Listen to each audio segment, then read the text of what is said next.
मैंने 2023 में एमडी-कैट दिया था, जहाँ मेरे मार्क्स थे 176 आउट ऑफ 200 और मैंने अपनी पहली अटेम्प्ट दी थी 2021 में। वहाँ मेरा एग्रीगेट था 82 और 83%, जिसकी वजह से मेरा एडमिशन नहीं हो पाया था। बेसिकली इस वीडियो के अंदर मैं अपनी इन तमाम मिस्टेक्स को शेयर करूँगी। इस वीडियो को एंड तक देखने, ताकि कोई भी ऐसा पॉइंट आप मिस ना कर सकें। Audio Jungle. अस्सलाम वालेकुम everyone, this is me Laiba Nazir, a first year MBBS student at मोहतरमा बेनज़ीर भुट्टो शहीद मेडिकल कॉलेज। मैंने 2023 में एमडी-कैट दिया था, जहाँ मेरे मार्क्स थे 176 आउट ऑफ 200 और मैंने अपनी पहली अटेम्प्ट दी थी 2021 में। वहाँ मेरा एग्रीगेट था 82 और 83%, जिसकी वजह से मेरा एडमिशन नहीं हो पाया था। बेसिकली इस वीडियो के अंदर मैं अपनी इन तमाम मिस्टेक्स को शेयर करूँगी, जिसकी वजह से पहली 2 अटेम्प्ट्स में मेरा एडमिशन नहीं हुआ था। सो आपने इस वीडियो को एंड तक देखने, ताकि कोई भी ऐसा पॉइंट आप मिस ना कर सकें। मैंने 2021 में एफएससी की थी, वहाँ मेरे मार्क्स थे 1091। एफएससी के पेपर्स के नेक्स्ट डे हमारी एमडी-कैट की क्लासेस स्टार्ट हो जाती हैं। मैंने किप्स अकेडमी ज्वाइन की थी और 2021 के अंदर मेरा एडमिशन नहीं हो पाया था। उसकी 2-3 रीज़न्स थी, जो मैं आपके साथ शेयर करूँगी। पहली रीज़न तो ये थी कि हमारे पास टाइम बहुत कम था, हार्डली 1 और 2 मंथ्स थे, और सब सिस्टम जो था वो चेंज हो गया था। लाइक पीएमडीसी चेंज हो गई थी पीएमसी में, और उसके अलावा ये था कि हमारा जो टेस्ट था वो फिज़िकल नहीं हुआ था, टैबलेट्स के ऊपर हुआ था। ये एक न्यू चीज़ थी हम सब के लिए, और इसको हम लोग समझ नहीं पा रहे थे कि किस तरह से होगा। और तीसरी चीज़ ये थी कि हमारे एफएससी के जो पेपर्स हैं, उसमें फ़र्स्ट ईयर के पेपर्स नहीं हुए थे, सिर्फ सेकंड ईयर के पेपर्स हुए थे, तो फर्स्ट ईयर की तैयारी बिल्कुल नहीं थी। इन 2-3 रीज़न्स की वजह से मेरा एडमिशन नहीं हो पाया था। मेरी तैयारी बिल्कुल भी ठीक नहीं थी, और मैंने अपना बेस्ट भी नहीं दिया था, क्योंकि टाइम बहुत कम था, 1-2 महीने थे, उसमें हमने अच्छे से तैयारी नहीं की थी। सो मेरा जो मार्क्स थे वो 141 थे, और एग्रीगेट मेरा 82 या 83% था। मैं ये डिसाइड कर चुकी थी कि मैं एमडी-कैट रिपीट करूँगी। मैंने दिसंबर या जनवरी में अपनी तैयारी स्टार्ट की। कोई रेगुलर सेशन नहीं लिया, सिर्फ सईद एमडी-कैट की वेबसाइट से मैंने लेक्चर्स वगैरह लिए और नोट्स वगैरह बनाना स्टार्ट, क्योंकि फ़र्स्ट टाइम जब तैयारी की थी तब किप्स में मैंने कोई नोट्स वगैरह कुछ भी नहीं बनाया था। सो मैंने दोबारा से नोट्स वगैरह तैयार किए सारे, और उसके अलावा सारे लेक्चर्स वगैरह लिए। अपनी तैयारी में मैंने इसी तरह ना सईद एमडी-कैट की वेबसाइट पे काफ़ी एफएलपीज़ भी होते हैं, मैंने वो सारे सॉल्व किए। मतलब जितनी मुझे ज़रूरत थी मैंने वो सॉल्व किए टेस्ट वगैरह। सो एफएससी के पेपर्स के बाद जब किप्स का रेगुलर सेशन स्टार्ट हुआ एमडी-कैट का, तो मैंने वो ज्वाइन किया। उससे पहले तक अपनी सारी तैयारी मैंने सईद एमडी-कैट की वेबसाइट से की थी। जब किप्स का सेशन स्टार्ट हुआ तो वहाँ पे मैंने एफएलपीज़ पे ज़्यादा फोकस किया, और मेरे जो मार्क्स आ रहे थे वो 170 प्लस थे। मेरा कॉन्फिडेंस काफ़ी हाई था कि मेरा एडमिशन इजीली हो जाएगा, क्योंकि किप्स के कुछ टेस्ट होते हैं जो काफ़ी मुश्किल होते हैं, लेकिन उनमें भी मेरा स्कोर काफ़ी अच्छा जा रहा था। सो मैं फुल कॉन्फिडेंट थी कि हाँ, मेरा एडमिशन पक्का है इस बार। लेकिन एक जो मिस्टेक है ना, जो मेरी 2022 की बिगेस्ट मिस्टेक थी, वो ये थी कि मैंने टाइम मैनेजमेंट पे फोकस नहीं किया।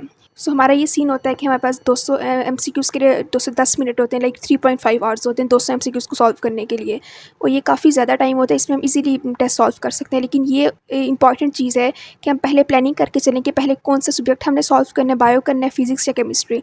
फिजिक्स को ज़ाहिर है ज़्यादा टाइम देना होता है, बायो और केमिस्ट्री को आपको जल्दी करनी होती है। मैंने ऐसी कोई भी प्लानिंग नहीं की, और इसकी वजह से मेरा जो लास्ट रियल एमडी-कैट था ना, एमडी-कैट के डे मेरा सारा टेस्ट ख़राब हो गया।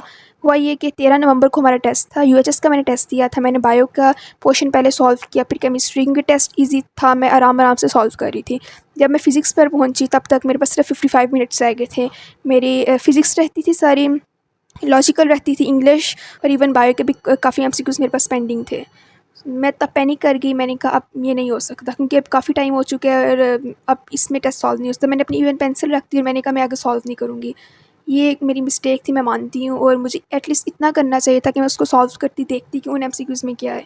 सो मेरा सारा टेस्ट ख़राब हो गया। लॉन्ग स्टोरी शॉर्ट, मेरे मार्क्स थे 151 आउट ऑफ 200। मेरा एग्रीगेट था 87%, और उसमें भी मेरा एडमिशन पॉसिबल नहीं था, क्योंकि जो मेरिट था वो 89-90 पे क्लोज़ हुआ था। सो मेरा एडमिशन नहीं हुआ 2022 में।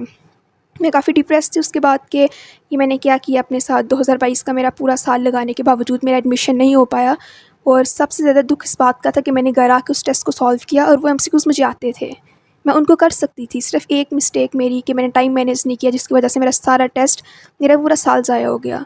और उसके बाद ज़्यादा टेंशन इस बात की कि सारे अलाइड हेल्थ साइंसेस के एडमिशन क्लोज़ हो चुके थे, और मैं कहीं पे भी एडमिशन नहीं ले सकती थी। मेरा इवन कि नेक्स्ट ईयर भी ज़ाया जाना था, और ये बात मैं पहले ही सोच चुकी थी कि मैं अब दोबारा से एमडी-कैट नहीं दूँगी, दोबारा उस स्ट्रेस वाले माहौल में नहीं जाऊँगी, क्योंकि जो रिपीटर्स हैं ना, उनको पता है कि कितना स्ट्रेसफुल माहौल होता है जब आप एमडी-कैट रिपीट करते हैं।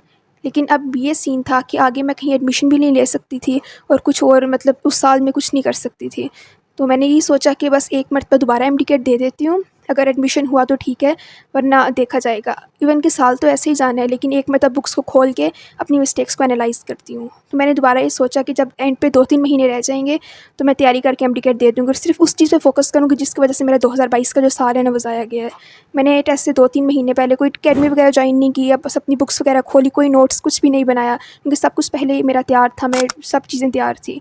मैंने बस 2023 में एक न्यू काम ये किया कि मैं अपने साथ क्लॉक रखती थी और घर में बैठ के मैं अपने एफएलपी सॉल्व, मैंने कोई चैप्टर वाइज टेस्ट नहीं दिया, मैंने सिर्फ एफएलपी सॉल्व की। जहाँ मेरी मिस्टेक थी ना 2022 में, मैंने सिर्फ उसके ऊपर फोकस किया। एंड वाले 2-3 महीनों के अंदर मैंने काफ़ी सारे एफएलपीज़ दिए। मेरी ये कोशिश रहती थी कि अगर 210 मिनट है तो मेरा टेस्ट आधे घंटे पहले ही कंप्लीट हो जाए। मैंने अपने सारे एफएलपीज़ के अंदर इसी तरह किया कि मेरे टेस्ट के अंदर जो टाइम मैनेजमेंट है मैंने इस पर बहुत ज़्यादा फोकस किया, और मेरे जो मार्क्स आए थे 2023 में 176 थे अल्हम्दुलिल्लाह, और मेरा एग्रीगेट था 92.9%। अगर सब्जेक्ट वाइज बात करें तो हमारे पास सबसे पहले बायोलॉजी आती है। उसके लिए आपने कौन सी बुक्स यूज़ करनी है, तो मैं आपको जो प्रेफर करूँगी वो ये है कि अगर आप किसी भी बोर्ड के हैं, आप केपीके के हैं, आप फेडरल के हैं, पंजाब के किसी भी बोर्ड के हैं, आप सिर्फ अपने बोर्ड की बुक करें और उसके साथ आप फेडरल लाजमी करें। फॉर एग्जांपल मैं पीटीबी की थी ना, तो मैंने सिर्फ पीटीबी की। मैंने पीटीबी की थी तो अपनी जब फर्स्ट अटैम्प्ट थी ना, मुझे नहीं पता था, मैंने कहा जो अपनी बुक है बस उसको कर लेते उतना ही काफ़ी होगा। लेकिन ये चीज़ मैं बोलूँगी कि हमेशा जो पेपर है ना फेडरल से लाजमी आता है। बायो की बात करें, मैं केमिस्ट्री और फिज़िक्स की नहीं, बायो के अंदर जो पेपर है ना फेडरल से कुछ ना कुछ पोर्शन लाजमी आएगा, इस साल भी आएगा, हर साल आता है। सो आप ये करें कि आप ना किसी भी बोर्ड के बायो के लिए अपनी बोर्ड की बुक के साथ आप फेडरल को लाजमी कर लें।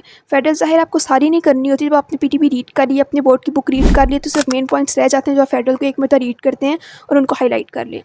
सेकंड नंबर पे हमारे पास केमिस्ट्री है। केमिस्ट्री के लिए आप अपनी बुक करें, जिस बोर्ड के वही करें, क्योंकि कंसेप्ट बेस आता है, फेडरल करने की ज़रूरत नहीं है। अगर फेडरल की है तो फेडरल ही कर लें, किसी और बोर्ड की बुक ना करें। सो मेन चीज़ ये है कि केमिस्ट्री के लिए आप ये करें कि आप सिर्फ अपने बोर्ड की बुक्स करें। कॉलेज के अंदर या एकेडमिक्स के अंदर किप्स वगैरह में हमारे पास जो टीचर्स नोट्स वगैरह बनवाते हैं उसके अंदर इंपॉर्टेंट पॉइंट्स लिखवा देते हैं। सो उन नोट्स को कर लें, अपने बोर्ड की बुक कर लें और बस इतना इनफ होगा। कंसेप्ट्स वगैरह अच्छे रखें। इवन ऑर्गेनिक केमिस्ट्री के लिए तो किसी नोट्स वगैरह की भी ज़रूरत नहीं है, तो आपकी बुक में जो लिखा होता है वही आप अच्छे से कंसेप्ट वगैरह ले लें। फिज़िक्स के लिए तो इवन बुक को भी रीड करने की ज़रूरत नहीं होती, सिर्फ सारा जो आपका मामला होता है ना वो चल रहा होता है आपकी कंसेप्ट्स के ऊपर, और ये आप नोट्स रीड कर लें और अपने बस कंसेप्ट स्ट्रॉन्ग कर लें, इतना ही मोर देन इनफ है ये। इसके बाद इंग्लिश है, तो इंग्लिश में मैंने किप्स अकेडमी ज्वाइन की थी, तो मेरे पास उसकी सारी प्रेप और प्रैक्टिस बुक्स थी। सो मैंने किप्स की जो प्रेप बुक थी मैंने उसको किया था, और लेक्चर्स वगैरह जो टीचर्स करवाते थे उसके अलावा मैंने कोई न्यू चीज़ नहीं की इंग्लिश में। लॉजिकल की बात करें तो लॉजिकल में मैंने इवन बुक भी नहीं देखी, मैंने नियर पियर के लेक्चर्स लिए थे, वो मुझे काफ़ी अच्छे लगे थे, और वहीं से मैंने कुछ कंसेप्ट्स वगैरह अपने ले लिए थे। तो ये मेरी पूरी स्ट्रेटजी थी। जो मेन चीज़ थी वो ये थी कि आपने बायो के लिए फेडरल कर लें, उसके अलावा अपने जितनी भी बुक्स हैं ना उसमें सिर्फ अपने बोर्ड की बुक करें, किसी भी दूसरे बोर्ड की तरफ ना जाएं। क्योंकि मेरी ये मिस्टेक भी थी, जब मैंने 2021 और 22 में टेस्ट दिया ना, तो बहुत ज़्यादा कन्फ्यूजन होती थी कि अपने बोर्ड की बुक्स करें, 2-2 3-3 बोर्ड की बुक्स करें, क्योंकि अक्सर टीचर्स भी कहते हैं कि आप ये भी कर लें, आप वो भी कर लें, लेकिन आता है वही है जो आपने कंसेप्ट्स लिए होते हैं और अपनी बोर्ड की बुक्स होती हैं। सो फेडरल अगर करनी है तो बायो के लिए कर लें, वरना अपने बोर्ड की बुक्स मोर देन इनफ होती है। इसके अलावा अगर आपको मुझसे कोई भी इन्फॉर्मेशन वगैरह लेनी है या फिर किसी भी तरह की गाइडेंस चाहिए तो आप मुझे इंस्टा के ऊपर डीएम कर सकते हैं। मेरा अकाउंट है medic_modish, आप वहाँ पे मुझसे कांटेक्ट कर सकते हैं। Good luck everyone, thank you so much.